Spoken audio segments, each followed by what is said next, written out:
Hello. काय करतोय? काय नाही ग, बसलोय. बोल ना ग. ऐक ना, आपल्याला खूप दिवस झाले भेटलोच नाही आपण. मग उद्या जायचं का मग कॉफीला? बघा नक्की. पण माझ्याकडे पैसे संपले. तू येताना पैसे घेऊन ये. हा आणते की. आणि मला स्टारबक्सची कॉफी द्यायची, कळलं का? ठीक आहे, जाऊ आता. कारण तुम्ही जागीरदार आहे, त्यामुळे मला स्टारबक्सची कॉफी लागते. चालेल ना? हा चालेल ना, ये नक्की ये.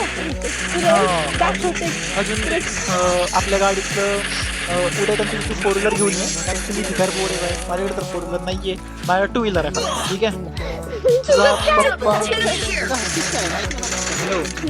तुझा पप्पा जागीरदार आहे. पप्पाकडे मोठी गाडी आहे, बंगला आहे, त्यामुळे पप्पाकडे भरपूर बाईक आहे. त्यामुळे तू उद्या मला स्टारबक्सला कॉफी द्यायची आहे, न्यायची. तुझं त्या ना आता. तू ये रे उद्या. आणि आपण ती स्टार हबची लेट बोलतोयस रे तू. स्टार हबची कॉफी द्यायला येणार आहे. सॉरी, स्टारबक्सची कॉफीचं नाव पण घेते म्हणजे म्हणे स्टारबक्सची कॉफी करते मला. स्टार हबची. स्टार हग हग म्हणजे स्टारला आपण हग, काही चांदणीला मिठी मारतो आपण, बरोबर ना? स्टार हग.